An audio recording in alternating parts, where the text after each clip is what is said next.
C'était un mardi après-midi comme les autres. Je venais de récupérer notre fille, Sophie, de l'école maternelle. Elle a couru vers moi, ses petits bras ouverts, son sac à dos rebondissant sur ses épaules et ses boucles brillant sous le soleil parisien. Je me suis baissée pour la serrer dans mes bras quand mon portable a vibré, souriante. Je l'ai sorti de ma poche, m'attendant à un message tendre de mon mari, Charles. À la place, l'écran affichait des mots qui ont instantanément figé le monde autour de moi. Je pars à Londres avec ma nouvelle compagne. J'ai vidé notre compte en banque. Bonne chance pour le loyer. Mon souffle s'est coupé. J'ai fixé le message, incrédule. Puis j'ai regardé Sophie, qui babillait à propos d'un dessin qu'elle avait fait de notre famille. Elle, maman, papa et notre chat Minou. J'ai senti le sol se dérober sous mes pieds. Mes mains tremblaient, mais j'ai forcé un sourire et lui ai dit « C'est magnifique, ma chérie. Tu me raconteras sur le chemin de la maison ?» Pendant tout le trajet dans les rues de notre quartier du 17e arrondissement, Sophie n'a pas cessé de parler de sa journée, tandis que j'essayais de digérer ce qui venait de se passer. Charles était parti, avec une autre. Il avait vidé nos comptes. Nous étions ensemble depuis 12 ans, mariés depuis 8. Nous avions une fille de 5 ans, un prêt immobilier, des projets de vacances d'été sur la Côte d'Azur avec ses parents. Ça n'avait aucun sens. En arrivant à notre appartement, un 3e étage sans ascenseur que nous avions décoré ensemble, chaque recoin me le rappelait. Les photos de notre mariage à Fontainebleau, le canapé que nous avions acheté après des semaines de débats sur la couleur, les livres que nous partagions sur l'étagère qu'il avait lui-même construite. Tout semblait maintenant faire partie d'une vie qui s'évanouissait sous mes yeux. « Maman, tu es triste ?» a demandé Sophie pendant que je lui préparais son goûter, un sandwich jambon-fromage et un verre de jus d'orange. Je me suis rendu compte que j'étais restée silencieuse trop longtemps, perdue dans mes pensées. « Non, ma puce, ai-je menti. Je pense juste à toutes les choses amusantes que nous pourrions faire ce week-end. » Je lui ai souri, gardant mes larmes pour plus tard. « Que dirais-tu d'aller au jardin du Luxembourg pour donner à manger aux canards ?» Ses petits yeux se sont illuminés, et pour un instant, j'ai pu respirer. Je n'avais aucune idée de ce que j'allais faire, mais je savais une chose. Je ne pouvais pas m'effondrer, pas devant ma fille. Quand Sophie s'est endormie cette nuit-là, serrant contre elle sa peluche préférée, un lapin nommé Pampan que Charles lui avait offert pour son 3e anniversaire, je me suis assise au bord du lit conjugal. Notre chambre sentait son eau de Cologne, ce mélange d'agrumes et de bois que j'avais toujours adoré. Maintenant, cela me donnait la nausée. J'ai pris mon téléphone et j'ai relu le message. Encore et encore, cherchant un indice, un signe qui pourrait indiquer que tout cela n'était qu'une mauvaise blague, un malentendu, n'importe quoi sauf la réalité. Mais les mots étaient toujours là, froids et implacables. J'ai essayé de l'appeler. 1, 2, 3 fois. Son téléphone était éteint. Je lui ai envoyé des messages allant de la supplication à la colère. Aucun n'a reçu de réponse. J'ai appelé son meilleur ami, Xavier, avec qui il jouait au football le dimanche. « Je suis désolée, Hélène », m'a-t-il dit d'une voix gênée. Charles m'a demandé de ne rien te dire. Je sais juste qu'il a rencontré quelqu'un au travail il y a quelques mois. Je ne pensais pas que c'était sérieux. Sa mère, Françoise, une femme qui m'avait toujours traitée comme sa propre fille, ne savait rien non plus. Ou du moins, c'est ce qu'elle disait. Je pouvais sentir la honte dans sa voix, comme si elle se sentait d'une certaine manière responsable d'avoir élevé un homme capable d'abandonner sa famille. Cette nuit-là, assise dans la cuisine après des heures d'appels infructueux, j'ai regardé les factures empilées sur la table. J'avais le cœur serré par la trahison, la rage et surtout, la peur. Le loyer était dû dans 5 jours. Notre compte joint, où mon salaire de professeur des écoles était versé chaque mois, était maintenant vide. Je suis allée sur l'application de la banque, priant pour que tout cela ne soit qu'un cauchemar.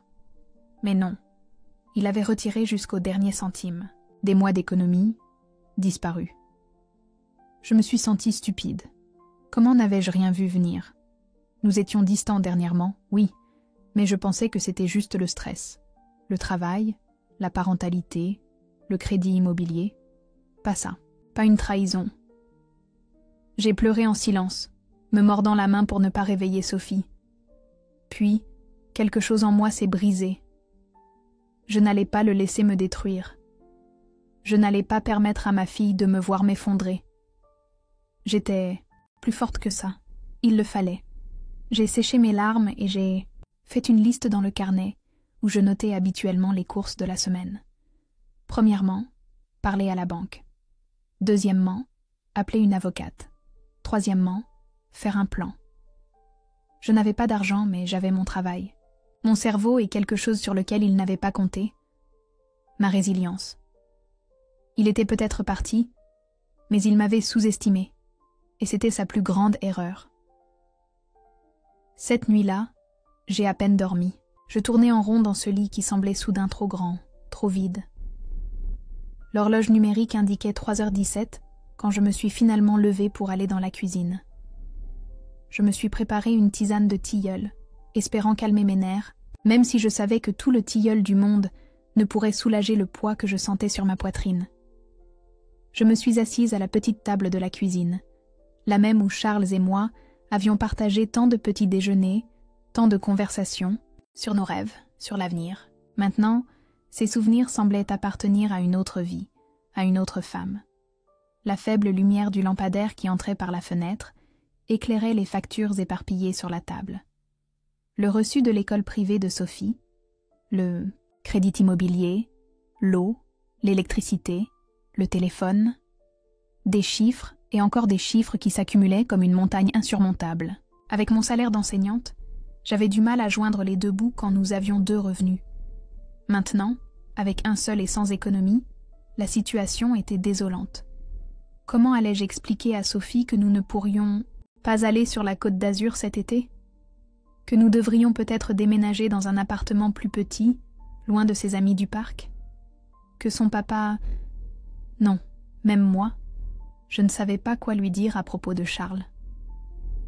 Les larmes ont commencé à couler silencieusement. D'abord une puis une autre, jusqu'à devenir un torrent incontrôlable. J'ai pleuré la trahison, la rage, la peur. Mais surtout, j'ai pleuré pour Sophie.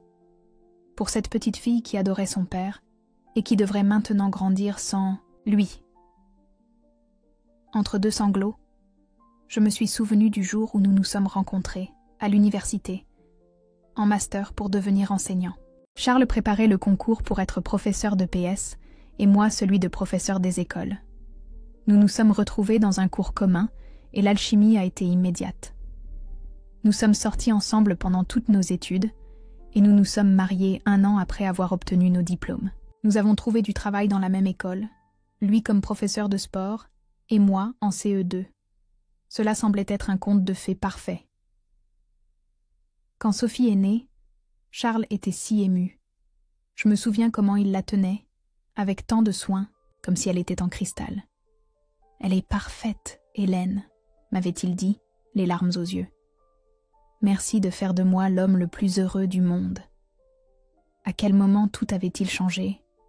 Quand avais-je cessé d'être suffisante? Quand notre famille avait-elle cessé d'être sa priorité? Mes pensées ont été interrompues par un bruit venant de la chambre de Sophie. J'ai rapidement séché mes larmes et je suis allée voir ce qui se passait. Je l'ai trouvée assise dans son lit, serrant Pampane dans ses bras. « Maman, j'ai fait un cauchemar », a-t-elle dit d'une voix tremblante. « J'ai rêvé que papa partait très loin et ne revenait jamais. » Mon cœur s'est serré. Comment son subconscient pouvait-il déjà savoir ce que je n'osais pas encore lui dire? Je me suis assise à côté d'elle et je l'ai serrée fort dans mes bras. « Les papas reviennent toujours, ma chérie », ai-je menti, me détestant pour cela. Maintenant, rendors-toi. Demain est un autre jour. Je l'ai bercée jusqu'à ce qu'elle s'endorme, fredonnant cette berceuse que ma grand-mère Carmen me chantait quand j'étais petite. Une fois sûre qu'elle dormait profondément, je suis retournée à la cuisine. Quelque chose avait changé en moi.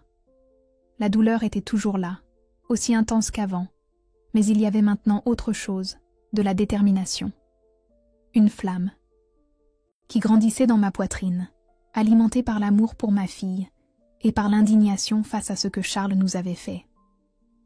J'ai pris un cahier et j'ai commencé à écrire un plan, étape par étape.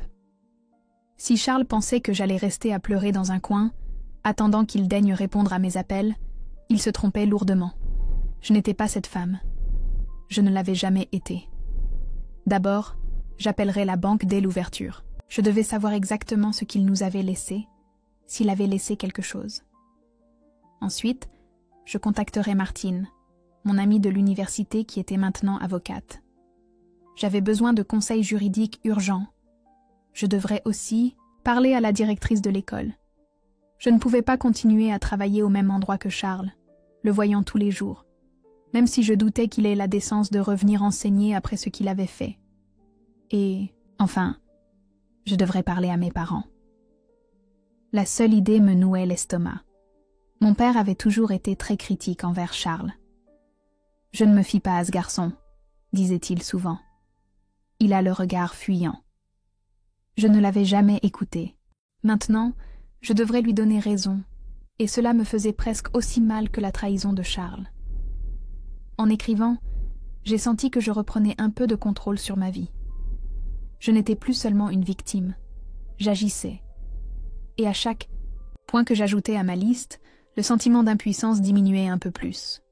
C'était presque l'aube quand j'ai terminé mon plan. 6 pages remplies de tâches, d'idées et de solutions possibles. Ce ne serait pas facile, mais pas impossible non plus.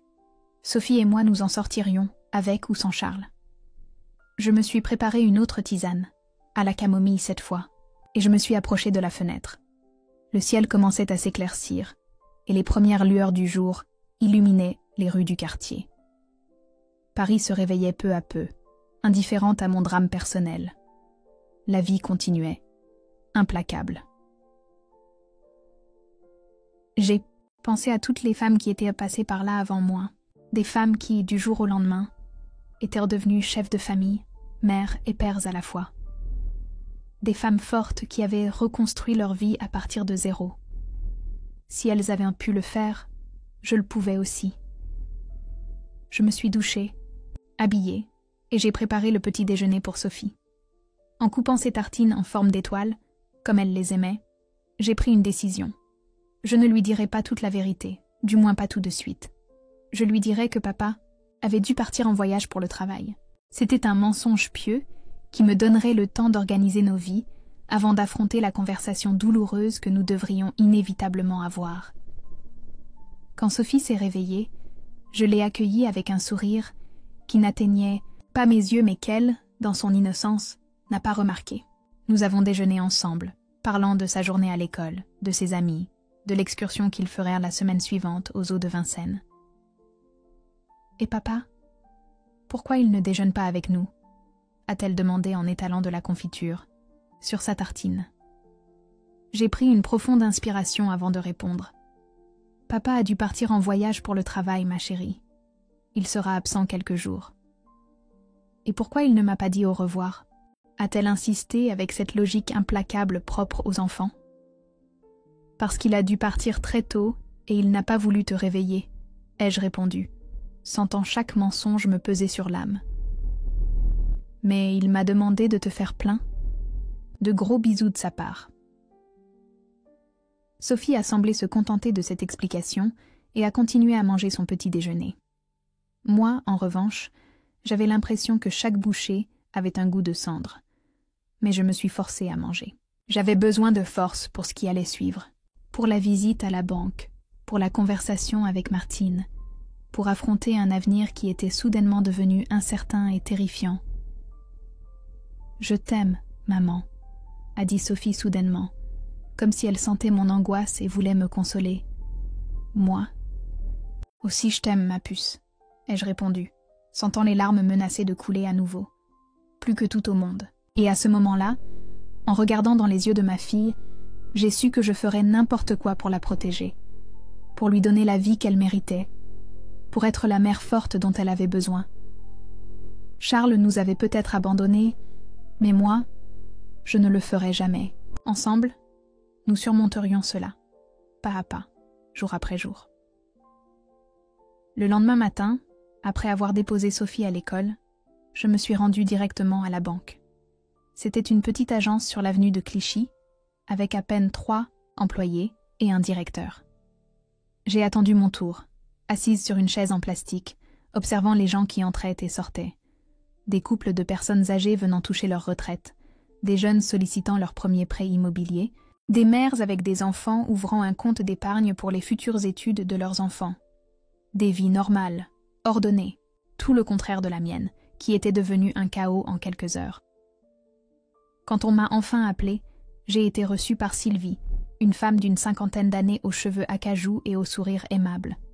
Je la connaissais bien, elle travaillait dans cette agence depuis des années et me saluait toujours par mon nom quand je venais faire une démarche. « Bonjour, Hélène », m'a-t-elle dit en tapant quelque chose sur son ordinateur. « En quoi puis-je vous aider aujourd'hui ?» J'ai pris une profonde inspiration avant de répondre. Je ne voulais pas m'effondrer là, devant tout le monde. Je devais garder mon sang-froid, au moins jusqu'à ce que je sois seule. J'ai besoin de vérifier les mouvements de mon compte joint, lui ai-je expliqué d'une voix tremblante. Mon mari, il a retiré tout l'argent sans mon consentement. Le sourire de Sylvie a disparu, remplacé par une expression de préoccupation sincère. « Voyons voir ce qui s'est passé », a-t-elle dit, en tapant plus vite. « Donnez-moi votre carte d'identité, s'il vous plaît. » Je lui ai tendu mes papiers et j'ai attendu pendant qu'elle consultait son écran. À chaque seconde qui passait, mon anxiété grandissait. Et si Charles n'avait pas seulement vidé notre compte principal, mais avait aussi contracté des prêts à mon nom, et s'il avait hypothéqué notre maison sans que je le sache, les possibilités étaient terrifiantes. « Effectivement », a dit Sylvie finalement, en fronçant les sourcils. Un virement a été effectué hier à 11h23. Tout le solde, 8 742 €, a été transféré sur un compte à la Barclays Bank de Londres. J'ai eu l'impression de recevoir un coup de poing dans l'estomac. C'était une chose de lire son message, une autre bien différente de confirmer qu'il avait réellement pris tout notre argent, 8 742 €, nos économies de plusieurs années, l'argent pour l'orthodontie de Sophie, pour les vacances que nous avions prévues, pour les urgences. Y a-t-il un moyen de le récupérer ? Ai-je demandé, même si je connaissais déjà la réponse. Sylvie a secoué la tête. Je suis désolée, Hélène. Comme c'est un compte joint, les deux titulaires ont le droit de disposer de l'argent sans l'autorisation de l'autre. Légalement, il n'a rien fait de mal. Rien de mal. Les mots résonnèrent dans ma tête comme un écho cruel. Légalement, peut-être, pas. Mais moralement et éthiquement, Charles avait franchi une ligne que je n'aurais jamais cru qu'il franchirait. Je comprends, ai-je dit, luttant pour retenir mes larmes. Pourrais-je au moins bloquer le compte pour éviter qu'il ne demande « Ah, des prêts à mon nom ?» « Bien sûr, » a répondu Sylvie, en tapant à nouveau. « Nous allons faire un changement de titularité pour que le compte soit uniquement à votre nom.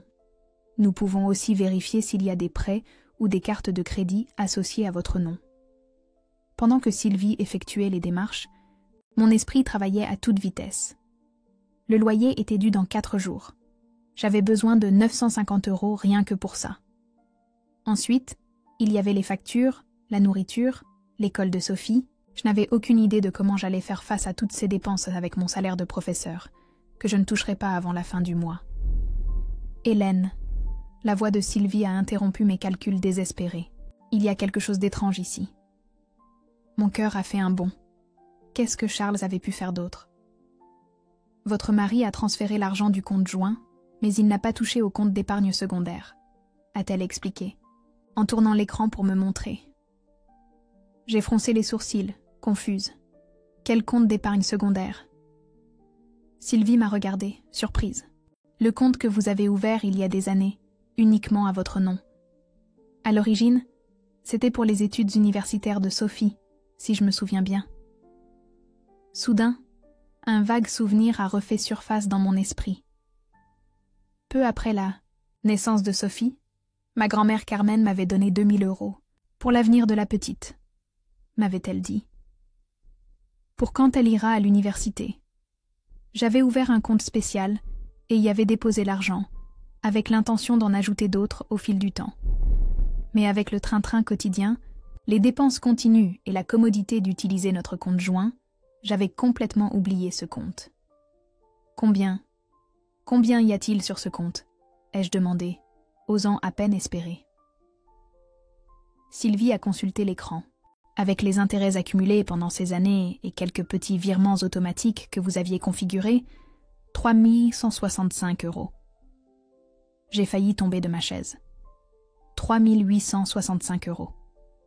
Ce n'était pas une fortune, mais c'était suffisant pour payer le loyer, les factures et avoir de quoi manger pendant quelques mois. Assez de temps pour me réorganiser, pour chercher des solutions, pour respirer. « Voulez-vous faire un retrait de ce compte aujourd'hui ?» a demandé Sylvie. « Oui, » ai-je répondu, sentant une petite flamme d'espoir s'allumer dans ma poitrine. « J'ai besoin de 1 000 € pour le loyer et les dépenses immédiates. Je laisserai le reste là pour l'instant. » Pendant que Sylvie préparait le retrait, je me suis demandé si Charles connaissait l'existence de ce compte. Probablement pas. C'était quelque chose entre ma grand-mère et moi, et puis même moi, je l'avais oublié.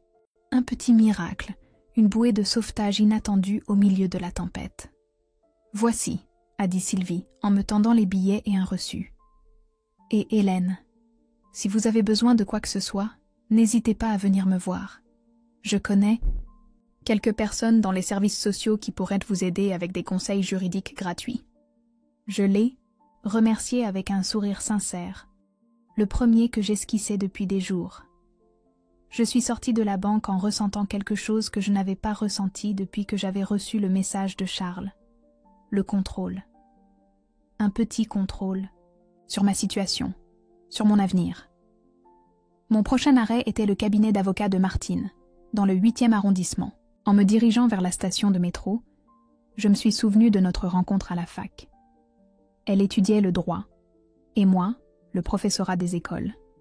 Mais nous nous étions retrouvés dans une matière optionnelle sur la pédagogie et la loi. Depuis, nous étions restés en contact. Elle avait été mon témoin à mon mariage avec Charles, la marraine de Sophie, et maintenant, ironie du sort, elle serait mon avocate pour le divorce. Le cabinet de Martine occupait le 1er étage, d'un immeuble ancien mais bien conservé. En entrant, sa secrétaire, une jeune femme avec des lunettes à monture épaisse, m'a indiqué de passer directement dans son bureau. Martine m'attendait déjà. « Hélène », a-t-elle dit, en se levant pour me prendre dans ses bras. « J'ai reçu ton message hier soir, je n'arrivais pas à y croire. » Je me suis effondrée dans ses bras. J'ai pleuré comme je ne m'étais pas permis de pleurer devant Sophie, devant Sylvie, devant personne. J'ai pleuré la trahison, la peur, l'incertitude. Mais j'ai aussi pleuré de soulagement, parce que pour la première fois depuis que tout avait commencé, je n'étais pas seule. Quand j'ai réussi à me calmer, je lui ai tout raconté. Le message, le compte vidé, le compte oublié qui semblait maintenant un cadeau du ciel. Je lui ai montré les captures d'écran des conversations avec Charles des derniers mois, cherchant un indice, un signe que j'aurais manqué. C'est un abandon de famille, a dit Martine, en prenant des notes dans son carnet. Et pour l'argent, on peut argumenter que c'était pour les dépenses familiales, pas seulement les siennes, surtout en considérant qu'il y a une mineure en jeu. Tu penses qu'on peut récupérer quelque chose ? Ai-je demandé, sans grand espoir. Je ne vais pas te mentir, Hélène. Les procédures judiciaires sont longues et coûteuses. Et si Charles, ça, est à Londres, ce sera encore plus compliqué. Mais on peut demander des mesures provisoires urgentes auprès du juge aux affaires familiales pour qu'il t'assigne une pension alimentaire pour Sophie. Et selon l'évolution des choses, on pourra peut-être obtenir qu'il te rembourse une partie de l'argent. Ce n'était pas la réponse que je voulais entendre, mais elle était réaliste. Et à ce moment-là, j'avais plus besoin de réalisme. Que de faux espoirs. « Il y a autre chose », a continué Martine, en posant son stylo sur la table. « Charles travaillait dans la même école que toi, n'est-ce pas ? Ça signifie qu'il a un contrat, un salaire. S'il ne se présente pas au travail, sans justification, il pourrait être licencié.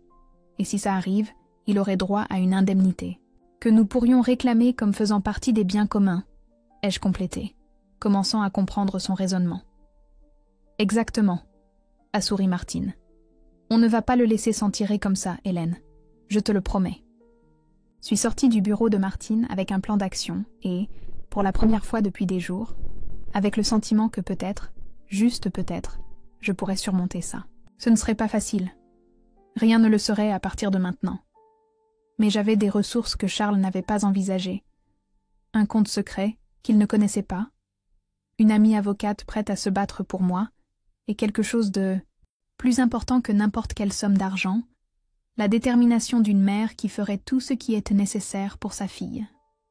En attendant le métro pour aller chercher Sophie à l'école, j'ai regardé mon reflet dans la vitre de la station. J'avais les yeux gonflés, les cheveux en désordre, l'expression fatiguée.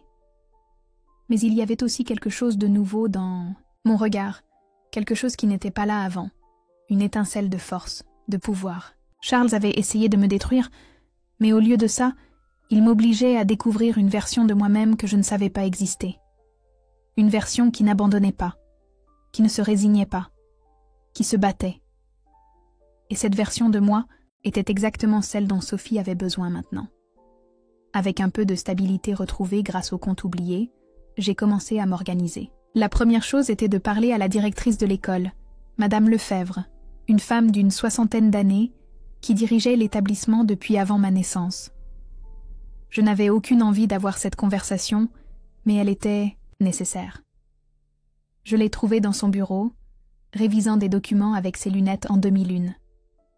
En me voyant, elle a souri et m'a invitée à m'asseoir. « Hélène, quelle surprise! En quoi puis-je vous aider ?» Quand je lui ai raconté ce qui s'était passé, son visage est passé de la surprise à l'indignation et finalement à la compassion. « Mon Dieu, Hélène, je suis sincèrement désolée, » a-t-elle dit en enlevant ses lunettes. « Charles m'a toujours semblé être un homme bien, responsable. Je n'ai pas de mots. J'ai besoin de savoir s'il a présenté sa démission, ai-je demandé directement. S'il ne l'a pas fait, il ne viendra probablement pas travailler demain. Et honnêtement, je ne pense pas pouvoir continuer à travailler ici en sachant qu'il pourrait apparaître à tout moment. » Madame Lefebvre a hoché la tête, comprenant immédiatement. « Il n'a présenté aucune démission. Mais après ce que vous me racontez, j'ai des motifs plus que suffisants pour le suspendre temporairement. Et s'il n'apparaît pas dans les prochains jours, nous pourrons entamer la procédure de licenciement pour abandon de poste. » Elle m'a expliqué que, pour le moment, un autre professeur couvrirait ses cours. Elle m'a également offert la possibilité de prendre quelques jours de congé, mais j'ai refusé son offre. Le travail était la seule chose qui me maintenait saine d'esprit, la seule chose normale qui restait dans ma vie. « Il y a autre chose que je peux faire pour vous », a ajouté la directrice. « Le centre aéré d'été commence dans 3 semaines. Si vous le souhaitez, vous pouvez vous en occuper. C'est 4 heures par jour et c'est payé en plus. Ce n'est pas énorme, mais cela aiderait avec vos dépenses. » J'ai accepté sans hésiter. J'avais besoin de chaque euro possible. En sortant du bureau, j'ai croisé Rachel, la professeure d'anglais, et l'une de mes rares amies à l'école. À son expression, j'ai su qu'elle était déjà au courant de la situation. Les nouvelles volaient, dans une petite école comme la nôtre. « Je sais tout », a-t-elle dit, en me prenant dans ses bras au milieu du couloir vide. « Ma maison est disponible si tu as besoin d'un endroit où rester. La chambre d'amis a sa propre salle de bain et les enfants adoreraient avoir Sophie comme camarade de jeu. » Je l'ai remerciée pour son offre, mais je lui ai expliqué que, pour l'instant, je préférais rester dans notre appartement. Malgré les souvenirs douloureux, c'était le foyer de Sophie, son lieu sûr.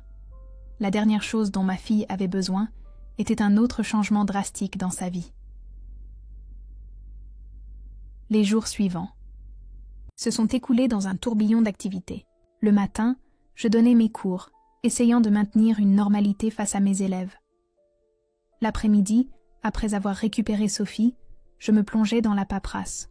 Formulaire pour demander des aides, documents pour le divorce, CV, pour chercher des travaux supplémentaires que je pourrais faire de la maison. Martine m'a obtenu un rendez-vous avec un juge pour demander des mesures provisoires urgentes. Pendant ce temps, elle essayait de localiser Charles à Londres pour lui notifier la demande de divorce. Mais c'était comme s'il s'était volatilisé. Son téléphone restait éteint, il ne répondait pas aux emails, et son profil sur les réseaux sociaux avait disparu.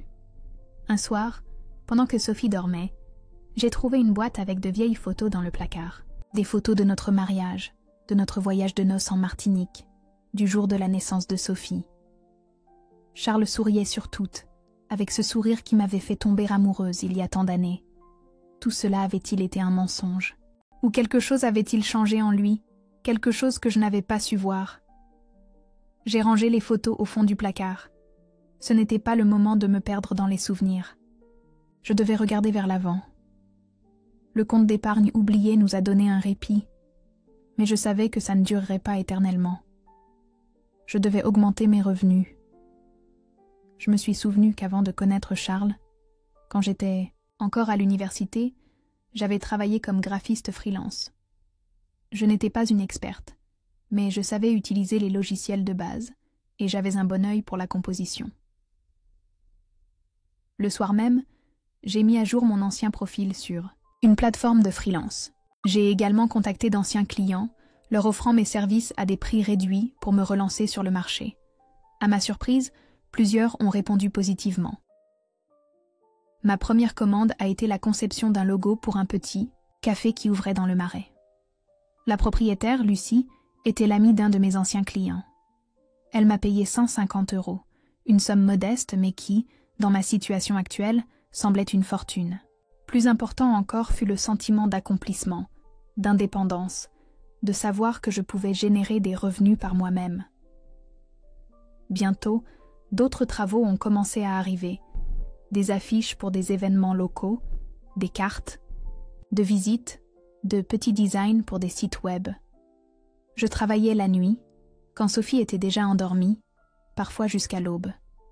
Le sommeil est devenu un luxe que je pouvais rarement me permettre, mais chaque euro gagné était un pas de plus vers la stabilité.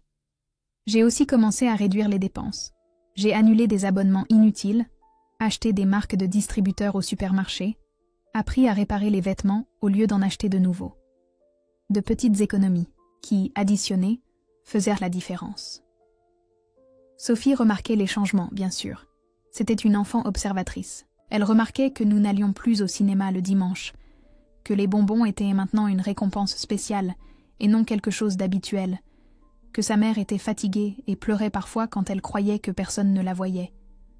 « Quand est-ce que papa va rentrer de son voyage ?» me demandait-elle presque quotidiennement. Chaque fois, il m'était plus difficile de maintenir le mensonge.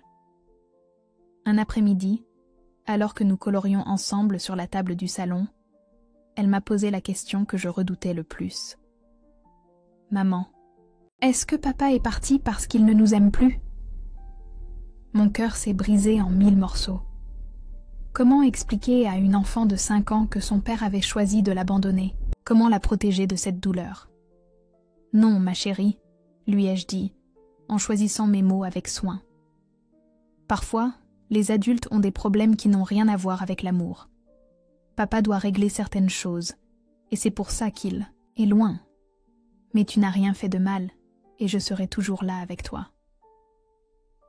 Ce n'était pas toute la vérité, mais ce n'était pas non plus tout à fait un mensonge. Sophie a semblé accepter mon explication, du moins pour le moment. Je savais que le jour viendrait où je devrais lui raconter toute l'histoire, mais pas aujourd'hui. Aujourd'hui, je voulais juste la protéger. Au fil des semaines, notre nouvelle routine a commencé à prendre forme. Je donnais des cours le matin, je récupérais Sophie à la cantine. Nous passions l'après-midi ensemble à faire les devoirs ou à jouer, et quand elle s'endormait, je me plongeais dans mes travaux de design. Les week-ends, j'essayais de compenser mon absence pendant la semaine, en organisant de petites excursions au parc, à la bibliothèque, ou simplement en restant à la maison à regarder des films avec du pop-corn fait maison. Ce n'était pas la vie que j'avais imaginée, mais je commençais à trouver de petits moments de joie au milieu du chaos.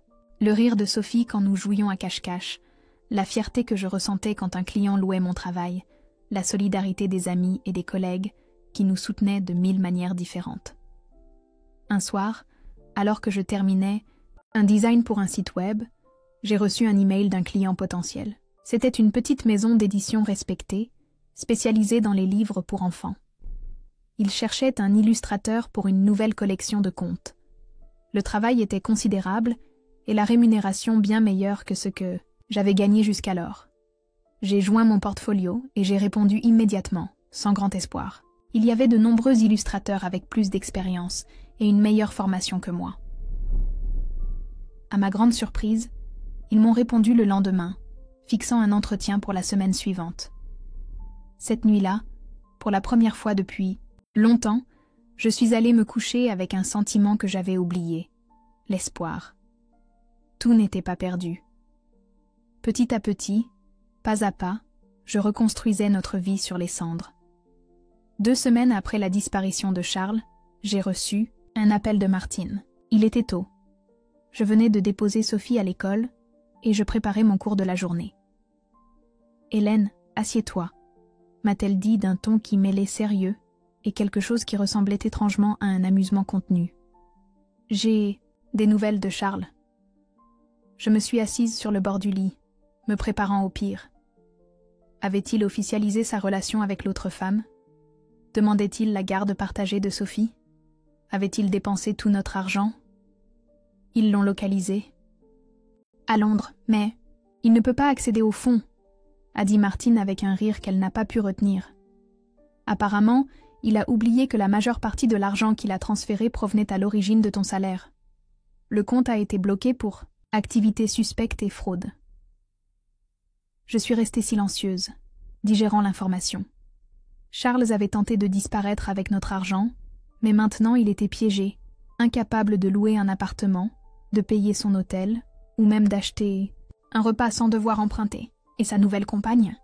Ai-je demandé, me surprenant moi-même de l'importance que j'accordais à la réponse. Elle est partie en quelques jours, a répondu Martine. D'après ce que nous avons pu savoir, c'était une collègue d'un stage qu'il suivait. Il semble que lorsqu'elle a vu qu'il n'y avait pas l'argent qu'il lui avait promis, elle a perdu tout intérêt. Une partie de moi a ressenti une satisfaction amère. Charles avait dépeint un avenir construit sur des mensonges, et il s'était effondré aussi vite qu'il l'avait construit. L'autre partie, celle que j'avais du mal à reconnaître, ressentait une pointe de douleur pour lui. Pour l'homme que j'avais autrefois aimé, qui était maintenant seul dans une ville étrangère, sans argent et sans soutien. Il y a plus, a continué Martine. La banque française a contacté les autorités britanniques. Ils enquêtent sur le transfert comme une fraude potentielle. Et devine qui coopère pleinement à l'enquête. La Barclay? Ai-je hasardé. Exactement. Ils ont gelé le compte pendant que l'enquête se poursuit. En d'autres termes, Charles est à Londres sans un centime. Et qu'est-ce que ça signifie? Pour nous? Ai-je demandé, en essayant de garder la tête froide. Ça signifie que nous avons beaucoup plus de pouvoir de négociation que nous le pensions, a expliqué Martine. Si Charles veut éviter des poursuites pour fraude, il va devoir rendre cet argent. Et s'il veut revenir en France sans problème judiciaire, il va devoir accepter un accord de divorce qui soit extrêmement favorable pour toi et pour Sophie.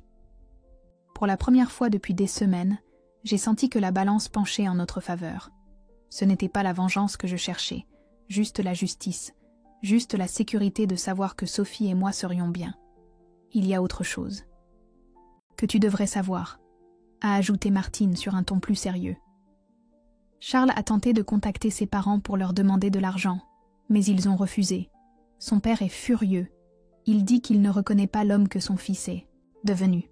Les parents de Charles, Antoine et Michel, étaient des gens traditionnels et conservateurs qui valorisaient par-dessus tout la famille et l'honneur. Ils m'avaient toujours traitée comme une fille et adorée à Sophie. Je n'étais pas surprise qu'ils aient réagi ainsi aux agissements de leur fils. « Tu leur as parlé ?» ai-je demandé, pensant à quel point cette situation devait être difficile pour eux. « Pas directement, mais ils ont appelé le cabinet », a expliqué Martine. « Ils veulent que tu saches qu'ils sont de ton côté. Michel a spécifiquement dit que, quoi qu'il arrive, ils seront toujours les grands-parents de Sophie et veulent continuer à faire partie de sa vie, si tu es d'accord. » Une vague de soulagement m'a parcouru. Les parents de Charles étaient les seules figures paternelles cohérentes que Sophie avait en dehors de moi, car mes parents vivaient en Bretagne, et nous ne nous voyions que quelques fois par an. Savoir que je ne les perdrais pas aussi était un réconfort inattendu. « Bien sûr que je suis d'accord, » ai-je répondu.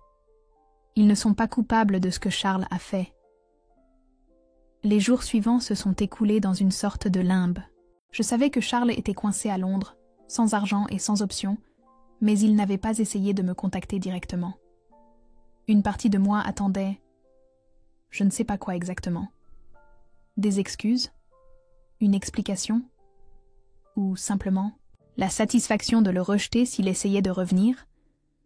Finalement, une semaine plus tard, j'ai reçu un email. C'était de Charles. Mes mains tremblaient en l'ouvrant. « Hélène, je ne sais pas par où commencer. J'ai tout gâché. J'ai commis la pire erreur de ma vie. Et je ne sais pas comment la réparer. Je suis coincée à Londres, sans argent, sans amis, sans rien. La femme pour qui je t'ai quitté m'a abandonnée dès qu'elle a vu que je n'avais pas l'argent que je lui avais promis. Je te prie de me pardonner. Je sais que je ne le mérite pas, mais je t'en supplie. Sophie me manque. Notre vie ensemble me manque. Le foyer que nous avons construit me manque. S'il te plaît, aide-moi à revenir. Je te promets que je changerai, que je serai meilleure, que je compenserai tout le mal que j'ai causé. Charles. J'ai lu l'email 3 fois, ressentant à chaque fois des émotions différentes. La première fois, de l'incrédulité. La deuxième, de la rage. La troisième, un calme étrange, presque détaché. Ce qu'il me demandait, ce n'était pas le pardon, c'était un sauvetage. Il ne mentionnait pas la douleur qu'il nous avait causée, seulement celle qu'il ressentait. Il ne proposait pas de rendre l'argent. Il voulait juste que je l'aide à sortir du pétrin dans lequel il s'était lui-même mis. J'ai écrit une réponse brève. Charles, parle à Martine. Elle gère le divorce et toutes les affaires juridiques. Connex, ne me contacte pas directement. Hélène. Je l'ai envoyé sans relire, sans hésiter. Une partie de moi, celle qui se souvenait encore de l'amour que nous avions partagé, voulait ajouter quelque chose de plus. Un « j'espère que tu vas bien » ou un « je suis désolée que les choses aient tourné ainsi ». Mais je me suis retenue. Ces mots aimables seraient pour le Charles que j'avais connu et aimé, pas pour l'homme qui nous avait abandonnés, qui avait vidé nos comptes, qui avait brisé notre famille. Je n'ai pas tardé à recevoir un autre email de sa part. Celui-ci, plus long et désespéré. Il me suppliait de lui donner une autre chance, de penser à Sophie, de me souvenir des bons moments. Il parlait de combien nous lui manquions, de sa solitude, de comment il avait réalisé son erreur. Cet email, je n'y ai même pas répondu. Je l'ai transféré à Martine et j'ai bloqué l'adresse de Charles. Les jours suivants, Charles a tenté de me contacter de toutes les manières possibles. Par des amis communs, par ses parents. Il m'a même envoyé une lettre manuscrite depuis Londres. Toutes ces communications avaient le même ton, apitoiement sur soi, regret superficiel et surtout, désespoir face à sa situation actuelle. « Il est vraiment désespéré », m'a commenté Martine lors d'une de nos réunions hebdomadaires. La Banque britannique maintient le compte gelé, il ne peut pas accéder à l'argent. Il n'a plus de chambre dans l'auberge de jeunesse où il logeait, car il ne pouvait pas payer. Selon les derniers rapports, il dort chez une connaissance qu'il s'est faite là-bas, vivant de sa charité. Et ça devrait m'importer parce que, ai-je demandé, me surprenant moi-même de la froideur de mon ton. Je ne dis pas que ça devrait t'importer, a clarifié Martine. Je te mets juste au courant de la situation. En fait, cela nous donne encore plus d'avantages dans les négociations. Il est prêt à accepter pratiquement n'importe quelle condition pourvu que ça se règle vite. Et ce fut le cas. Dans les semaines qui ont suivi, par l'intermédiaire de Martine, nous avons négocié un accord de divorce qui me donnait la garde exclusive de Sophie, avec des visites supervisées pour Charles une fois qu'il serait de retour en France. Il a également accepté de rembourser tout l'argent qu'il avait transféré, plus une compensation supplémentaire pour préjudice moral et économique. Il a accepté de payer une pension alimentaire pour Sophie, qui, bien que n'étant pas une somme énorme, nous aiderait considérablement. C'est un bon accord, Hélène, m'a assuré Martine en me montrant le document final. Bien meilleur que ce que nous aurions obtenu si cela était allé en justice. Et le plus important, nous pouvons clore ce chapitre rapidement et continuer nos vies. J'ai signé les papiers avec un mélange de soulagement et de tristesse. C'était la fin officielle de mon mariage, de la vie que j'avais planifiée, des rêves que j'avais construits avec Charles. Mais c'était aussi le début de quelque chose de nouveau, quelque chose que je construisais par moi-même, pour Sophie et pour moi. Une semaine plus tard, j'ai reçu une notification de la banque. L'argent avait été restitué sur mon compte, ainsi que la compensation convenue. C'était une somme considérable, suffisante pour nous donner une stabilité financière pendant que je réorganisais notre vie. J'ai également reçu un dernier email de Charles, envoyé depuis une nouvelle adresse que je n'avais pas bloquée. Hélène, les papiers sont signés, l'argent transféré. J'ai rempli ma part de l'accord. Je sais que tu ne liras probablement jamais ceci, ou si tu le fais, tu ne répondras pas. Et je le comprends. Je ne mérite ni ton pardon ni ton temps. Je voulais juste que tu saches que je suis désolée. Vraiment.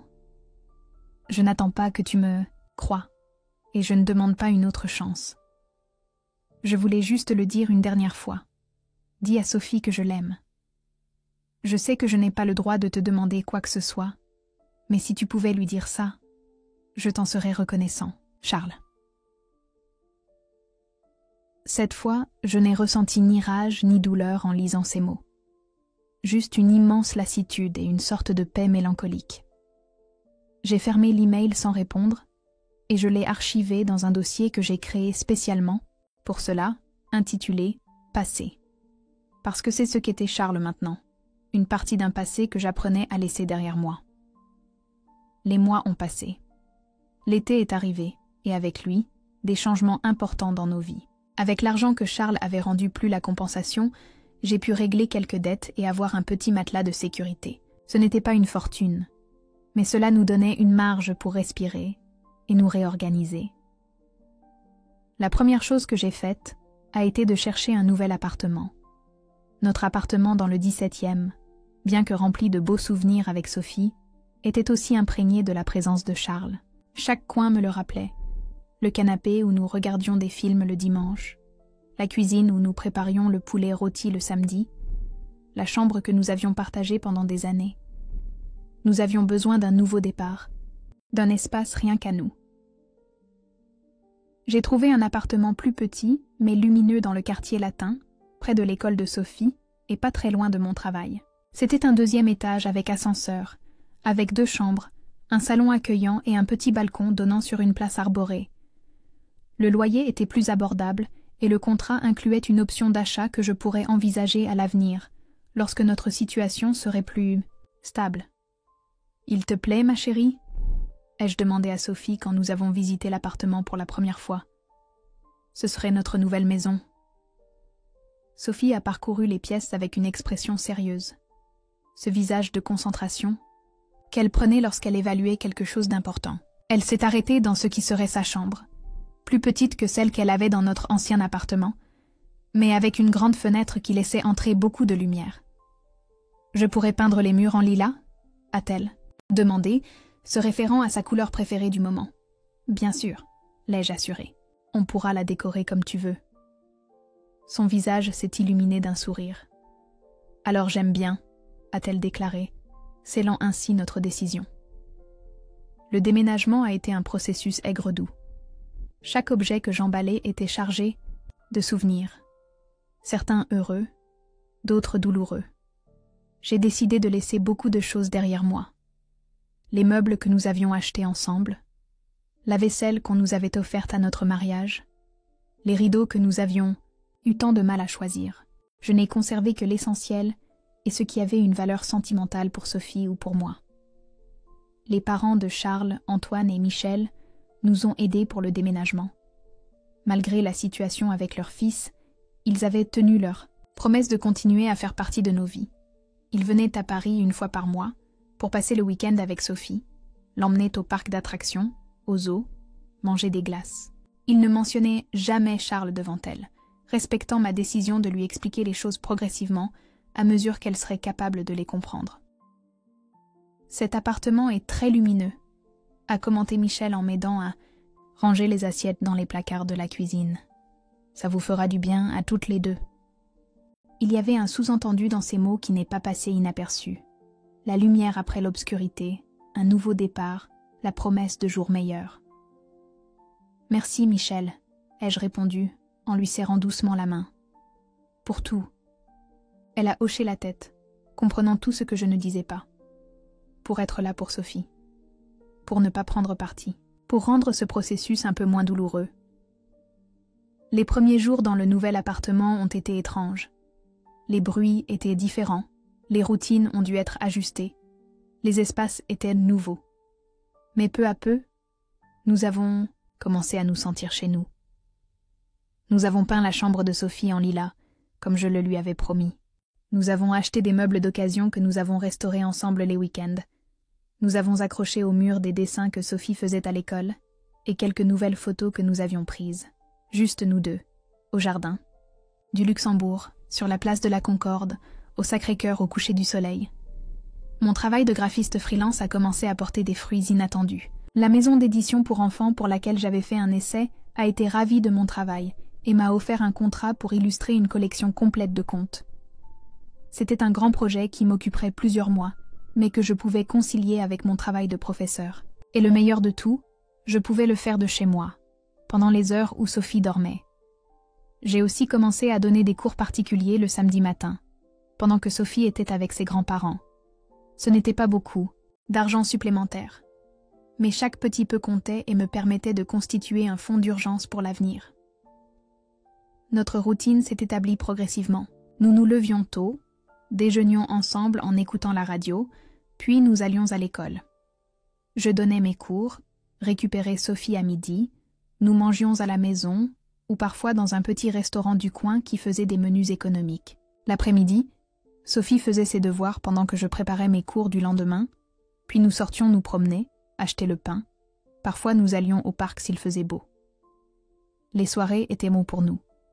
Nous lisions des contes, regardions un film, parlions de notre journée. Les week-ends étaient différents à chaque fois.